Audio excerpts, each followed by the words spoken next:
மகாலட்சுமிக்கு பிடிச்சமான விஷயம்லாம் என்ன? அப்படி ஒரு பட்டியல் போட்டோம் அப்படின்னா, வாசனையா இருக்கிறது அவளுக்கு பிடிக்கும். சுத்தமா இருக்கிறது அவளுக்கு பிடிக்கும். எந்த இடம் மங்களகரமாக இருக்குதோ, அதெல்லாமே அவளுக்கு பிடிக்கும். யாரெல்லாம் நல்ல வார்த்தைகள் பேசுகிறார்களோ, அவர்களை ரொம்ப பிடிக்கும். யாரெல்லாம் ஏழைகளை கண்டு மனம் இரங்குகிறார்களோ, அவர்கள மகாலட்சுமிக்கு ரொம்ப பிடிக்கும்.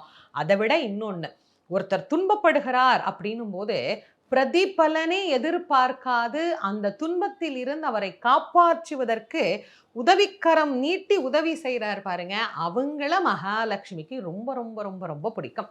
அப்படிதான் ஆதிசங்கரர் "பவதி பிக்ஷாந்தேஹி" அப்படின்னு கையேந்தி கேட்டபோது, தங்கள் வீட்ல இருந்த ஒரே ஒரு நெல்லிக்கனி, அன்னைக்கு அவங்க அதத்தான் சாப்பிட்டு விரதத்தையே முடிக்கணும் அப்படிங்கிற நிலைமையில, அதுவும் முழுசா நல்லா இருக்கிற ஒரு நெல்லிக்கனி கூட கிடையாது. ஏதோ அங்கங்க கொஞ்சம் அழுகி போய், ஏதோ அங்கங்க கொஞ்சம் நல்லா இருக்கிற ஒரு நெல்லிக்கனி. அதுதான் அவங்க கிட்ட இருந்ததே. ஆனா, யாரோ ஒருவர் வாசல்ல வந்து யாச்சகம் கேட்கிற போது, இல்லேன்னு சொல்லுவதற்கு அந்த அம்மாக்கு மனசு வரல. அவ என்ன பண்றா, அந்த ஒரு நெல்லிக்கனிய கொண்டு போய் தானம் பண்றா. தானம் அப்படிங்கிறது அப்ப எவ்வளோ உயர்ந்தது. பல பேர் நினைக்கிறாங்க, நெறைய காசு வச்சிருக்கிறவங்க தான் தானம் பண்ணணும். நாங்களே ஒண்ணும் இல்லாம தானே இருக்கிறோம். நாங்க எதுக்கு பிறருக்கு குடுக்கணும்? நாங்களே பிறர்ட்ட வாங்குற நிலைமையில தானே இருக்கிறோம். நாங்க ஏன் பிறருக்கு கொடுக்கணும்? அப்படின்னு நினைக்கிறவங்களுக்கெல்லாம் இந்த கதை தான் ஒரு உதாரணமான கதை.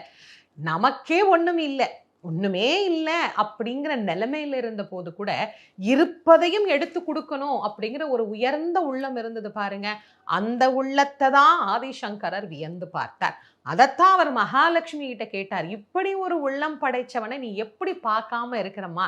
இப்படி ஒரு அழகான உள்ளம் படைத்தவளுக்கு நீ கருணை காட்டக்கூடாதா?" அப்படின்னு அப்பத்தான் அவர் கனகதாரா ஸ்தோத்திரம் அப்படிங்கிறத பாடுறார். அவருடைய வீட்டிலே தங்க நெல்லிக்கனி மழையாக பொழிந்தது. இப்ப நாம இந்த கதையெல்லாம் எப்படி சொல்றோம்? அக்ஷய திருதியை அன்னைக்கு மகாலட்சுமிய கும்பிட்டோம்னா, நம்ம வீட்ல தங்க மழையா பொழியும் அப்படின்னு. மகாலட்சுமிய கும்பிட்டா மட்டும் பொழிஞ்சிருமா? அப்படின்னா பொழியாது.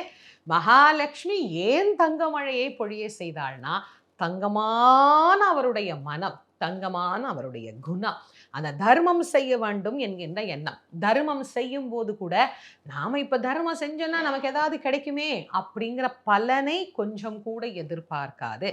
பிரதிபலன் இல்லாது செய்கின்ற ஒரு தர்மம். நிபந்தனையற்ற தர்மம் அப்படின்னு கூட அத நம்ம சொல்லிக்கலாம். அந்த அழகான ஒரு செயலை நமக்கு வெளிப்படுத்தி காட்டக்கூடிய ஒரு நாள் தான் அக்ஷய திருத்தியை அப்படிங்கிற ஒரு நாள்.